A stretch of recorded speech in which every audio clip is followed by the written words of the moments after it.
আসসালামু আলাইকুম। ওয়েলকাম জানাচ্ছি বিসমিল্লাহ কুকিং হাউজে। আবারও নতুন একটি রেসিপি নিয়ে চলে এলাম। আজ তৈরি করে দেখাবো সুজির রসবড়ি পিঠা। এই পিঠাটা তৈরি করতে গিয়ে অনেকেই নানা রকম সমস্যার সম্মুখীন হয়ে থাকেন। পিঠার ভিতরটা শক্ত থাকে, পিঠা ফুলে না। তো আজ আমি টিপসসহ পারফেক্ট একটি রেসিপি শেয়ার করেছি। আশা করছি সবার কাছেই ভালো লাগবে। রেসিপি ভালো লাগলে প্লিজ একটা লাইক দিয়ে দিবেন আর আমার চ্যানেলটি অবশ্যই সাবস্ক্রাইব করে নেবেন। চলুন তাহলে দেখে নেই।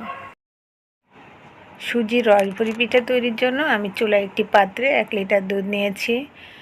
দুধের মধ্যে দিয়ে দিচ্ছি 1 কাপ পরিমাণ চিনি। চিনিটা স্বাদ অনুযায়ী যে যেরকম মিষ্টি খেতে পছন্দ করেন। দিয়েছি 2 টুকরো দারচিনি আর 2 টুকরো তেজপাতা। আর এখানে আমি 4টি ডিম নিয়েছি। ডিমটা খুব ভালোভাবে ফেটিয়ে নিতে হবে।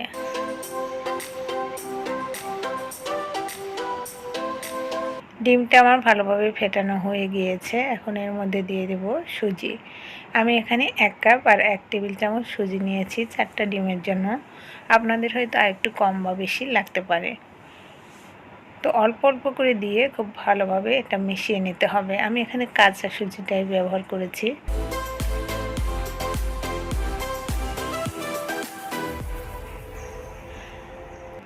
মেশানো হয়ে গিয়েছে। এখন এটাকে আমি 10 মিনিটের জন্য এক সাইডে রেখে দেব। ফিরে আসছি 10 মিনিট পর।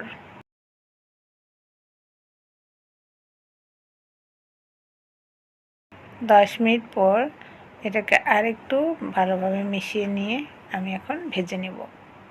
আর এদিকে যে দুধটা গরম করেছি, দুধটা কিন্তু খুব বেশি ঘন করার প্রয়োজন নেই। 2-4টা বলক আসলেই আমি চুলাটা অফ করে দিয়েছি। আর চুলায় একটি ফ্রাই প্যানে পরিমাণ মতো তেল দিয়েছি। তেলটা গরম হওয়ার পর এখন আমি পিঠাগুলো ভেজে নেব। তো আমি এখানে একটি ছড়ানো ফ্রাই প্যানে একটু বিস্কিটের মতো করে ছড়িয়ে ছড়িয়ে এটা পিঠাটা দিচ্ছি।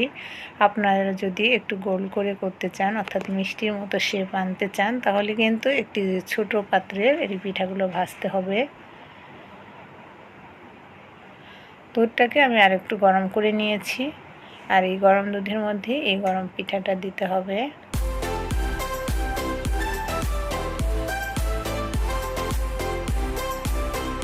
সেমভাবে সবগুলো পিঠাই আমি ভেজে দুধের মধ্যে ভিজিয়ে নেব। তো এটা 1 ঘন্টা পরই খাওয়ার উপযোগী হবে, তবে আমি সারা রাতের জন্যই রেখে দিলাম। পরদিন সকালবেলা দেখতে পাচ্ছেন পিঠাগুলো ফুলে ডাবল হয়ে গিয়েছে। প্রত্যেকটা পিঠা ভিতরে রসে টইটুম্বুর হয়েছে। দেখতেও মাশাআল্লাহ অনেক সুন্দর লাগছে। তো একটা পিঠা আমি আপনাদের কেটে দেখাচ্ছি ভিতরটা কেমন হয়েছে।